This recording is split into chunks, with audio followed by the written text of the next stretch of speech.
autismo entrou na nossa família com o Pedro, não é? Quer dizer, elas vão quase 20 anos. Foi um choque. A gente ouviu pela primeira vez a palavra autismo em 2001, quando o Lucas tinha quase 2 anos de idade. A gente soube do diagnóstico do Pedro, que é o nosso filho mais velho, num susto. Você recebe um diagnóstico e você fala, e no dia seguinte o que eu faço? Você tem 2 opções, você pode ficar triste, ficar em luto, como eles falam, por muito tempo, mas a gente falou, esse não é o caminho, a gente precisa amanhã acordar e saber o que fazer.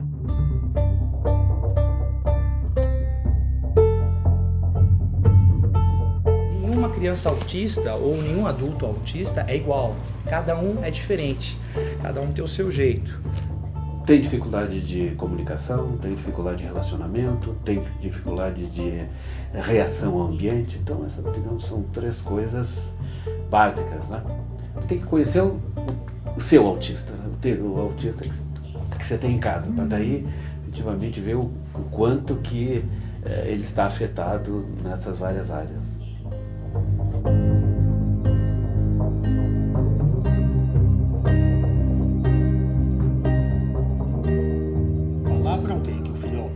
É uma das piores notícias que você pode dar. Eu tenho uma conduta que é dividir com os pais ou a certeza do diagnóstico ou as dúvidas com relação a ele.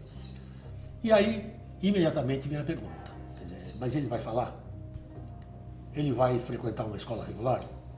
Ele vai ser independente? Ele vai poder entrar numa universidade? E aí você tem que ter a honestidade de dizer que não sabe. Você recebeu o diagnóstico do autismo, você está recebendo um rótulo que não te diz nada. Então a gente aprendeu que para entender os meninos não adiantava ir atrás de informações gerais, a gente tinha que ir atrás do que acontecia com eles mesmo. O Pedro, ele sentou com 5 meses, ele engatinhou atrás da cachorra que ele adorava e ele andava de cruzar o quarto com 11 meses. A gente percebeu perto dos 2 anos de idade que ele dava 3 passos e caía no chão. Dava 3 passos e caía no chão. Ele falava mamãe, ele falou mamãe com 1 ano, ele falava Lola, que era o nome da cachorrinha. Ele abanava tchau, era lindo, ele era um bebê sorridente, até lembro que ele gosta de fazer piada.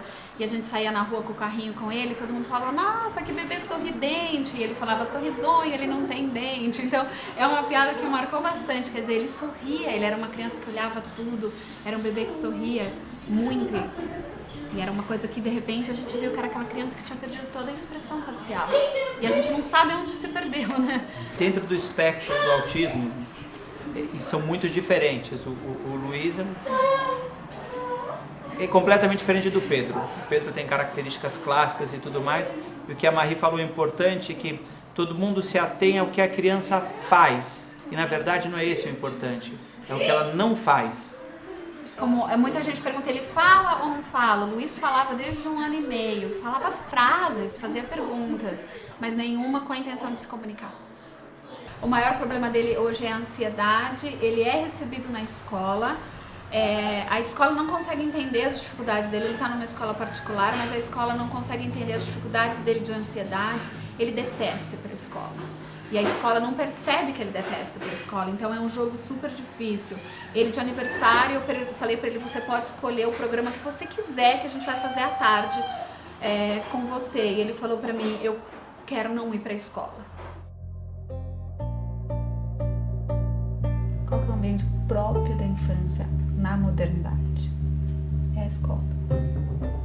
Um pouco no paralelo, digamos, com o adulto. Que foi todo o pensamento um pouco da luta antimanicomial, né?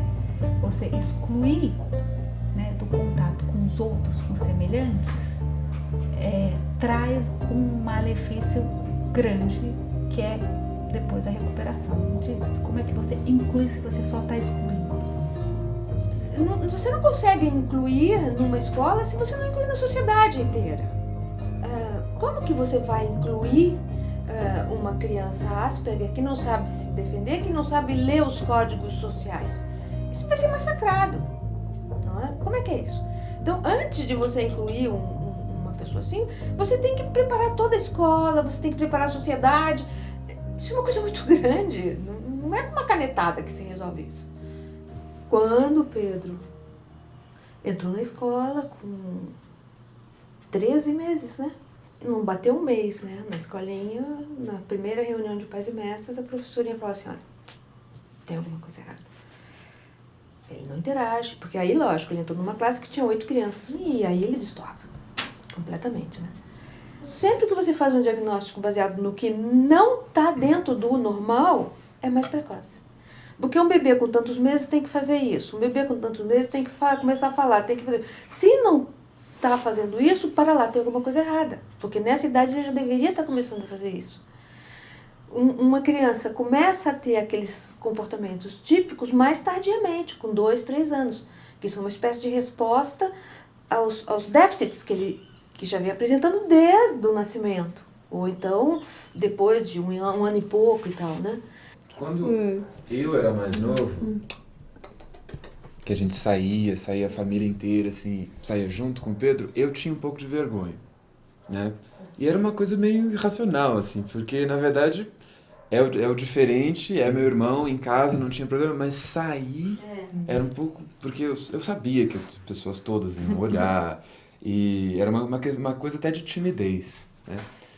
Depois de um tempo, isso durou até alguns anos, assim, talvez. Depois que eu vim morar aqui, que eu fiquei mais próximo, falei, é assim, vai ser assim, pode melhorar, pode piorar, as pessoas vão olhar sempre. Então, na verdade, essa coisa de vergonha é bobagem, né? E foi aí que eu comecei a não ligar mais pro que estava acontecendo em volta, a me ligar neles. Eu sempre tinha poucas amizades na escola, era tão diferente assim. Eu só conseguia mais fazer amizade com 2 pessoas, assim. Alguns me estranhavam, achavam que era diferente. Essa coisa toda. Sempre tive confusões. Eu ainda sou diferente de todo mundo, mas... eu me acho normal. Como os outros. A melhor escola é silenciosa, é pouca gente. Aí eu me concentro melhor. Escola grande não. Fico toda perdida. Aí eu tenho uma turma de amigos que se fantasia de bichos, que chama furry. A gente só fantasia pra gente ficar brincando com as pessoas, alegrá-las, abraçá-las, animar as crianças. Alguns têm medo por causa dele. Fico com pena. Aí eu abraço eles. É como se eu estivesse em outro mundo. Que eu viro um monstro, um bichinho bonitinho. E eu tento ser bonzinho com os outros. Às vezes eu falo que eu não machuco, que eu não sou bicho papão. Quando ele chora, eu tento mostrar meu rosto pra ele se acalmar. Mas é legal.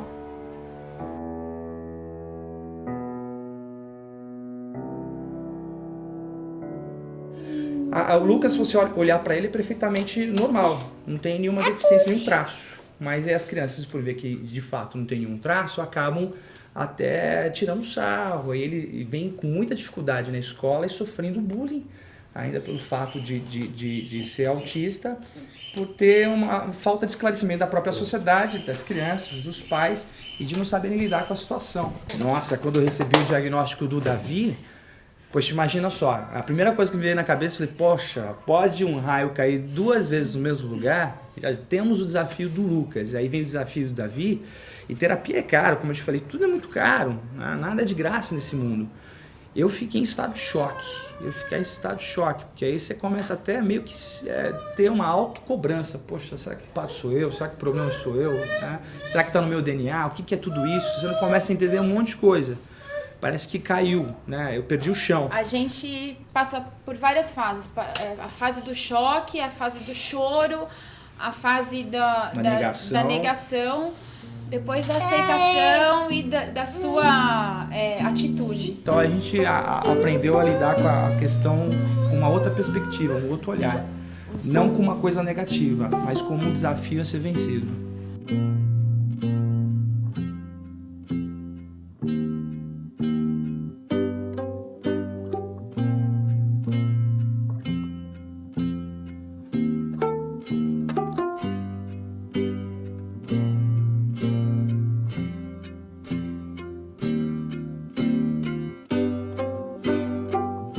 autismo.